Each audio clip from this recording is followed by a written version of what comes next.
Por muito tempo nos sonegaram muita coisa importante. Seria impossível produzir uma série para abordar cada um dos aspectos que são relevantes para entender o cenário que a gente está inserido.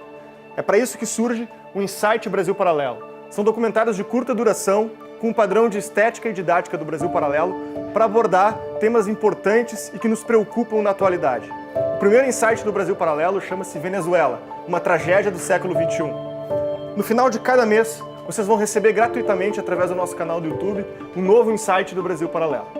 É importante, antes de assistir esse vídeo, lembrar que todos os documentários e séries que vocês já conhecem, toda a estrutura que vocês estão vendo aqui atrás, depende única e exclusivamente dos membros que se tornam assinantes do Brasil Paralelo. Se você não sabe do que eu estou falando, clica no link na descrição e se informe sobre todas as vantagens de apoiar essa iniciativa para que ela continue acontecendo e produzindo seus documentários e ter acesso a um mundo de conhecimento exclusivo que só os assinantes têm acesso. Então, fique agora com o documentário e até breve.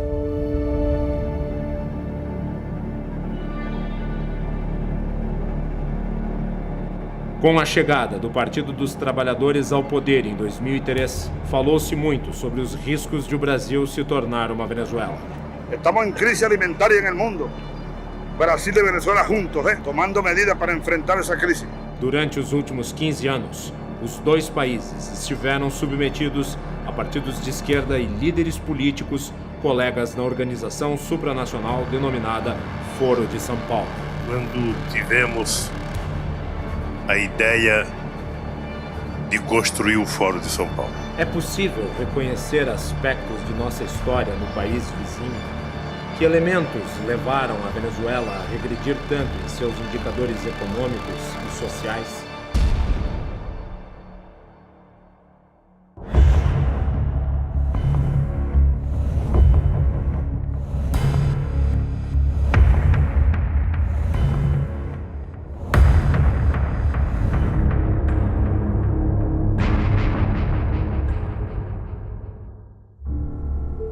A narrativa de esquerda, consolidada em países como Brasil, Argentina e Chile, é baseada no combate ao militarismo de direita durante as décadas da Guerra Fria.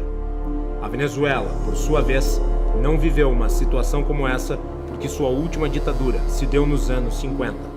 Comandado pelo general Marco Evangelista Pérez Jiménez, o regime se assemelhava muito mais ao de Getúlio Vargas no Brasil e ao de Juan Domingos Perón na Argentina.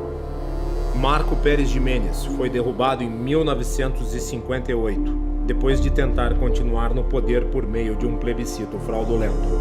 Em seu lugar, líderes políticos firmaram um pacto de estabilidade na Venezuela. O acordo, chamado de Pacto de Punto Fijo, pregava o revezamento de diferentes partidos no poder e estabelecia uma agenda mínima que defendia estatização gradual do setor petroleiro, reforma agrária, grandes obras públicas e ênfase em políticas de bem-estar social. A consequência dessas políticas foi o aumento progressivo do Estado e do gasto público.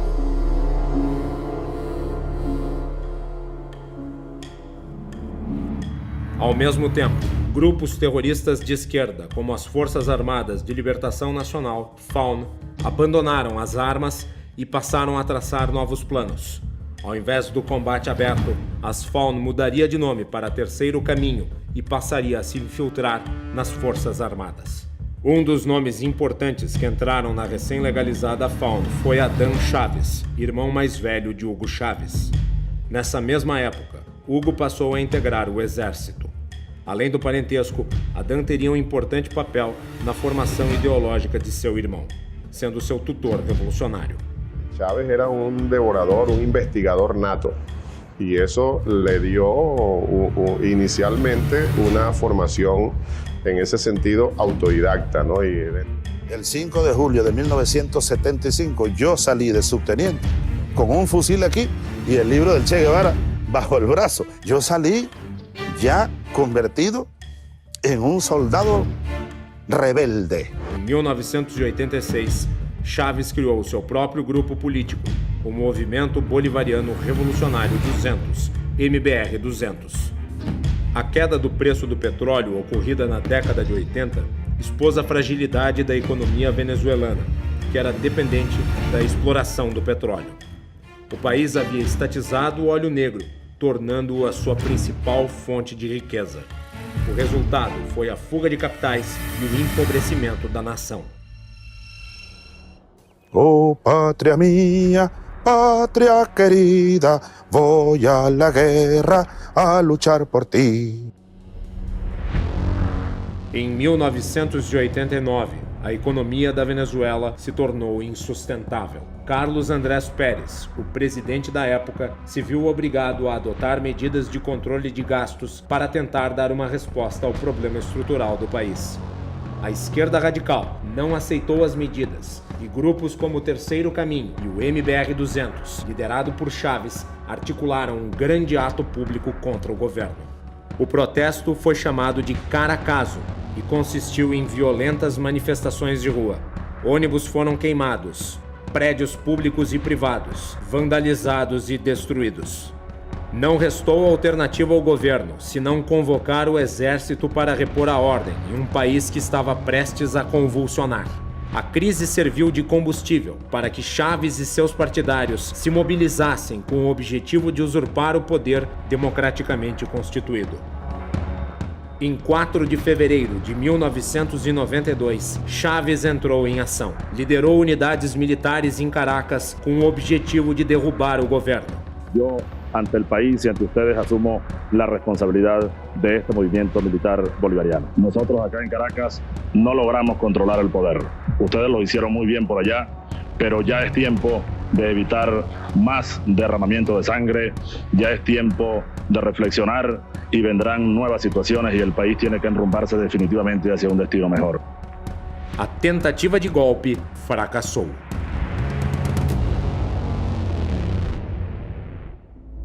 Erros táticos levaram Chávez e seus colaboradores a ficarem encurralados e sem comunicação. O líder golpista ficou impossibilitado de transmitir as fitas pré-gravadas nas quais incitava a população a tomar as ruas em um levante. Após cumprir 2 anos de prisão por liderar o golpe, Chávez abandonaria a carreira militar e adotaria as novas fórmulas de dominação política prescritas e orientadas pelo Foro de São Paulo. Fundado por Lula e Fidel Castro em 1990, o Foro de São Paulo se tornou a Assembleia Estratégica da Esquerda Latina e tinha entre seus participantes grupos narcoterroristas. Companheiro da direção do Fórum de São Paulo, evitar parte da chegada da esquerda ao poder da América Latina pela existência dessa cosita chamada Fórum de São Paulo. Hugo Chávez fundou em 1997 o Movimento Quinta República, MVR, aliança partidária de esquerda que lhe daria suporte para disputar a presidência. Chávez foi beneficiado pelo descrédito da classe política tradicional e acabou eleito com 56% dos votos. Quando concorreu ao governo da Venezuela, Chávez tentou passar a imagem de democrata. Dicen que no es demócrata. ¿Usted está dispuesto a entregar el poder después de 5 años? Claro que estoy dispuesto a entregarlo, no solamente después de 5 años, yo he dicho que incluso antes, porque nosotros vamos a proponer aquí una reforma constitucional, una transformación del sistema político para tener una democracia verdadera, mucho más auténtica. Si, por ejemplo, yo a los 2 años resulta que soy un fiasco, un fracaso, o cometo un delito, un hecho de corrupción o algo que justifique mi salida del poder antes de los 5 años, yo estaría dispuesto a hacerlo. Ao contrário do que anunciou, uma vez no poder, passa a agir para reformar as instituições vigentes de forma a se consolidar no comando do país. Que sobre esta moribunda Constitución haré cumplir, impulsaré las transformaciones democráticas necesarias para que la República Nueva tenga una carta magna adecuada a los nuevos tiempos. Lo juro. Chávez decretou a realização de um referendo sobre a criação da Assembleia Constituinte. A população abraçou a ideia. A convocação foi aprovada por margem expressiva, mais de 70% dos votos. A Assembleia Constituinte, dominada por partidários de Hugo Chávez, redigiu a nova carta em 100 dias. O país passa a se chamar República Bolivariana da Venezuela. Na eleição da Constituinte, os apoiadores de Chávez conquistaram a maioria dos assentos. Um de seus planos era tornar a Câmara dos Deputados e o Senado em uma única casa. As contínuas modificações na estrutura política e institucional da Venezuela criaram um racha na população. Em 2002, mesmo com Chávez reeleito, a Venezuela se encontrava dividida entre dois polos opostos. Em 11 de abril de 2002, manifestações contra e pró-Chávez se encontraram na frente do Palácio Miraflores. O caos se instalou e autoridades militares, contrárias ao governo, aproveitaram a oportunidade para tentar destituir Chávez. O movimento, desastrado e feito de improviso, acabou sendo derrotado poucos dias depois. Presidente da República de Venezuela, juro ante Deus Todo-Poderoso. Chávez voltou ao poder depois que milhares de seus apoiadores tomaram as ruas do país. Com o argumento de ter sofrido um golpe, Chávez acentuou o radicalismo de suas ações e de seu regime. Responsabilizou os Estados Unidos e elegeu os membros da oposição e veículos de imprensa como inimigos. Entre suas ações, fechou a principal emissora do país, a Rádio Caracas Televisión. Se le acaba en marzo la concesión de televisión. Se le acaba en marzo. Também reformou a estrutura da estatal petrolífera PDVSA, demitindo milhares de funcionários que haviam entrado em greve em 2003. Com isso, vinculou o futuro da empresa ao seu projeto de poder. No campo político, reformou a Corte Suprema venezuelana, tornando-a um apêndice do Executivo. Ampliou o número de juízes de 20 para 32. Com indicações de cunho político, foram integrados à Corte 12 novos magistrados, todos eles fiéis bolivarianos. Quando surgiu a empresa Smartmatic, os processos eleitorais venezuelanos se tornaram eletrônicos e passaram a sofrer contestação por parte da oposição. A Venezuela acentuou sua aliança com Cuba e procurou aproximar-se da política do Oriente Médio. Os erros estratégicos dos adversários foram determinantes para Chávez aprofundar sua agenda.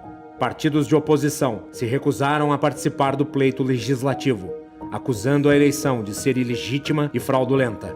Seus líderes imaginavam que a ausência serviria para afastar o povo da votação, mas não foi o que aconteceu. O preço político foi alto. Sem representantes na Assembleia Nacional, os oposicionistas abriram caminho para que os bolivarianos tomassem completamente o legislativo. Em 2006, Hugo Chávez foi reeleito pela terceira vez com 62,9% dos votos. Prometeu criar o socialismo do século XXI. Chávez tinha o objetivo de ficar para sempre no poder. Para isso, modificou a Constituição, que passou a permitir a reeleição ilimitada para o cargo de presidente. Esta Constitución fue elaborada pensando en todos. Esta Constitución recoge el sueño de tener un país donde vivamos en condiciones de igualdad. Na medida em que Chávez acumulava poderes, a economia despencava e empresários e investidores abandonavam a Venezuela. A Venezuela passou a ter contínuas crises de abastecimento. Alimentos e produtos essenciais se tornaram escassos. A insatisfação contaminou a população. Foram organizadas marchas e paralisações. A resposta chavista foi violenta. Mas não foi só a situação da Venezuela que começou a se deteriorar. Ao mesmo tempo, Chávez enfrentava graves problemas de saúde. Em meio a disputas políticas, ele se isolou em Cuba para tratar um câncer. Reeleito pela quarta vez, não conseguiu comparecer à sua própria posse, em virtude do agravamento de sua doença. Hugo Chávez morreu em 5 de março de 2013. Foi substituído no poder por Nicolás Maduro, um de seus principais auxiliares. Na eleição para a sucessão de Chávez, o oposicionista de centro-esquerda, Henrique Capriles, tentou convencer o eleitorado, simpático ao chavismo, de que ele não representaria uma ruptura. Por margem mínima, Maduro foi eleito presidente em 14 de março de 2013. El candidato Nicolás Maduro Moros, 7.505.338, con el 50,66% de la votación. Novamente, o processo eleitoral, organizado pela Smartmatic, sofreu acusações de fraudes. Capriles não reconheceu o resultado e pediu a recontagem de votos. Mesmo com a eleição contestada, Maduro prevaleceu. O apoio diplomático da União das Nações Sul-Americanas, órgão subordinado ao Foro de São Paulo, foi fundamental para lhe dar sustentação internacional. Apesar da vitória interna, Maduro passou a lidar com uma oposição crescente na Venezuela. Nas eleições legislativas de 2015, a oposição recuperaria a maioria na Assembleia Nacional. Tentando driblar os adversários do parlamento, Maduro convocou uma nova Assembleia Constituinte. Anuncio que en uso de mis atribuciones presidenciales como jefe de Estado constitucionales de acuerdo al artículo 347, convoco al poder constituyente originario para que la clase obrera y el pueblo en un proceso popular constituyente convoque una Asamblea Nacional Constituyente. A manobra não foi reconhecida nem dentro do país e nem pela comunidade internacional. Mesmo assim, formou-se um parlamento paralelo, próprio da ditadura, que passaria a funcionar como alternativa ao parlamento oficial. Foi em meio a esse clima que, em 2018, Maduro buscou sua reeleição. Obteve vitória contestada internacionalmente. As fraudes no processo eleitoral se avolumaram. Brasil, Estados Unidos e União Europeia não reconheceram a legitimidade de Maduro para continuar. O parlamento oficial também se recusou a prestigiar sua posse. E na Venezuela, o presidente Nicolás Maduro foi reeleito para um novo mandato de 6 anos, numa votação marcada por alta abstenção e denúncias de fraude. Maduro disse que essa foi uma vitória contra o imperialismo. Depois de 93% das urnas apuradas, ele foi declarado vencedor com pouco mais de 5.800.000 votos. O impasse se agravou quando Juan Guaidó, então designado líder da Casa Legislativa dominada pela oposição, se declarou presidente da Venezuela. Juro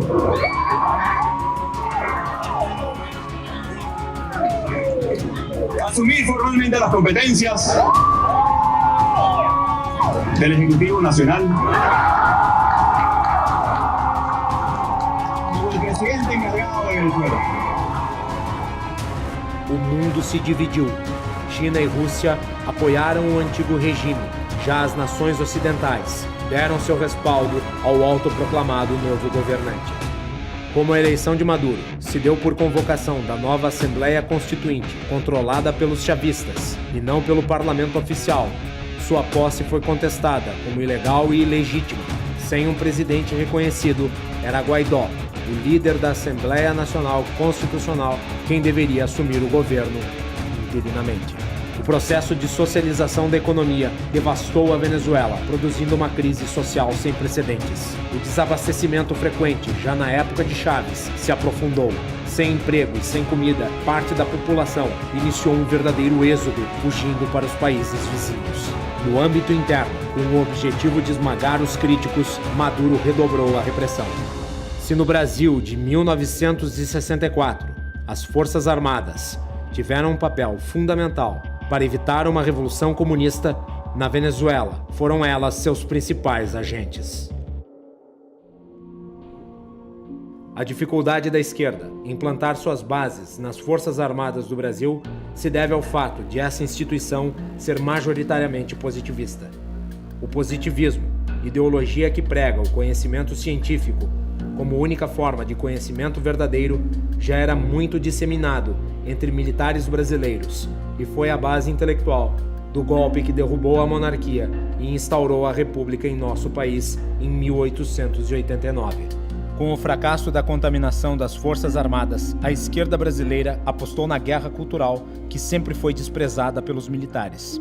A luta política passou a ser travada a partir do meio jornalístico e das universidades. Foi nesses ambientes que a esquerda criou a massa de militantes que apoiam o chavismo no Brasil. Cuba, só um minuto, agora deixa eu só perguntar. Cuba é ditadura ou não? Não, não é uma ditadura. Gostem ou não, Maduro foi eleito com 67% dos votos do povo venezuelano. É isso aí. O senhor acha que a Venezuela é uma democracia? A Venezuela é uma democracia tão democrática quanto a brasileira e a americana. o bolivarianismo tinha como objetivo criar o socialismo do século XXI, uma atualização do modelo implementado pela União Soviética no leste europeu. Ao longo de 20 anos de poder, o resultado de sua ação foi a repetição dos mesmos crimes em massa, da mesma violência e do mesmo fracasso econômico vistos no socialismo do século XX. Karl Marx dizia que a história se repetia, a primeira vez como tragédia e a segunda como farsa. A Venezuela de Hugo Chávez e de Nicolás Maduro lhe deu razão, finalmente.